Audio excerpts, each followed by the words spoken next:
All right, welcome to our explainer on Stephen Wood's Success Know-How. What we're going to do today is build a clear, actionable roadmap for your career, taking those big, abstract goals and turning them into real, concrete steps you can actually take. Let's just kick things off with this powerful reminder from the book. Think about it. In the world we live in now, it's so competitive that every single move you make, from that first application to the final handshake, matters. It's all about making every single one of those moments count. So here's the core idea of the book. Building a great career isn't about getting lucky. It's not a roll of the dice. It's about having the right know-how, a process. And this is something the author, Stephen Wood, learned the hard way after he was made redundant back in 2002.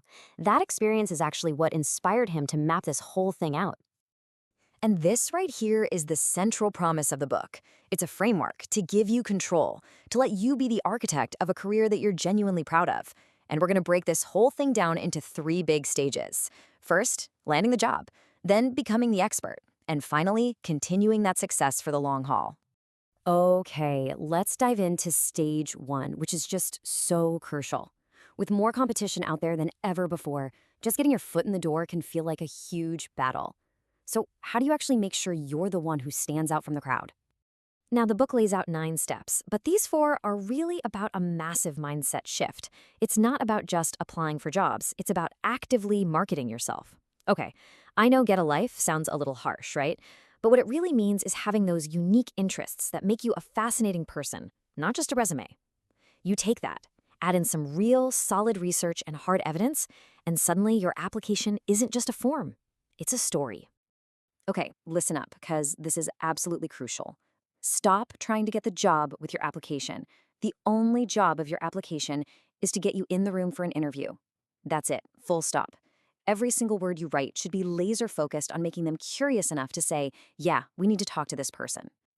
All right, so you got the meeting. Now, remember, this is a two-way street. The book shares these 3 questions from a top headhunter, and they're your personal test. Can I actually do this job? Will I be motivated to do it every day? And will I fit in with the culture here? It's not just about them choosing you, it's also about you choosing them. So you did it. You landed the job. But that's really just the starting line, isn't it? Now the real work begins. You've got to learn the ropes and make yourself completely indispensable. And the book wants you to think of it this way. Your job isn't just to do tasks, it's to get paid to learn. And this might be the single most important piece of advice for this stage. You need to become a sponge. Your goal is to just soak up all the knowledge, all the skills, all the experience you can. And you need to do it fast. It's not about just keeping up. Your mission is to actively outlearn everyone in your peer group. So how long does that actually take? Well, the book brings up that famous number from Malcolm Gladwell's research, 10,000 hours. That's what it takes to achieve real, true mastery in a field. We're talking about 5 years of solid, full-time effort. It is a marathon, and that clock starts ticking on day 1. But, being an expert isn't just about being good at the technical stuff. Success know-how really hammers this point home. Your career growth depends on mastering these other skills. Just think about it for a second. Skills like selling, writing, presenting, that's all about how you communicate your ideas. Project management, team leadership, that's about getting things done. If you don't have these, you'll eventually hit a wall, no matter how brilliant you are.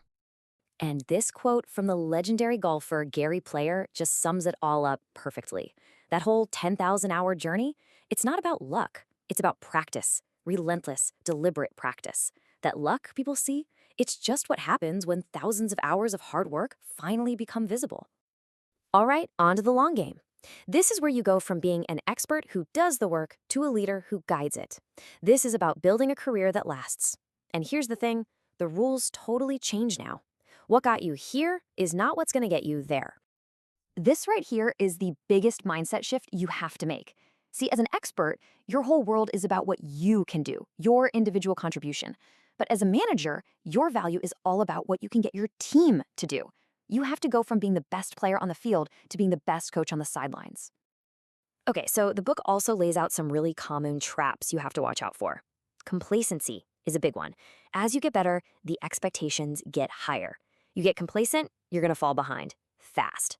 And things like bad money habits or just burning yourself out, they can seriously limit your options and throw you off course.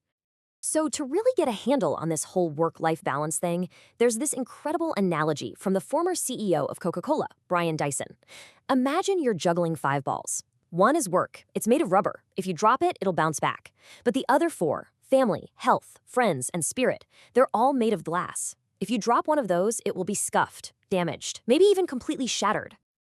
All right, this brings us to what might be the most powerful idea in the entire book. And it's this: your career isn't some straight line you're stuck on. You have the power, and just as importantly, the permission to reinvent yourself whenever you want at any stage of the game. But reinventing yourself isn't about just taking a wild guess and hoping for the best. The book actually gives you a step-by-step process for it. You start with a really honest look at where you are now. Then you let yourself dream about a vision for the future, explore your options, make a choice, and finally, you take action and make it happen. And to really make that change stick, the author gives us this, well, it's kind of like a formula for success. It looks a little nerdy, I know, but it's a super powerful way to figure out what forces you're really up against when you're trying to make a big change. Let's break it down real quick. On one side, you have your vision, multiplied by your motivation, plus your first steps. That's your engine for change. On the other side, you have your internal resistance, your own doubts and fears, plus any external obstacles. Here's the bottom line. If the stuff on the left isn't stronger than the stuff on the right, you're not going anywhere. Inertia wins and you stay put. So, we've laid out the roadmap from Success Know-How.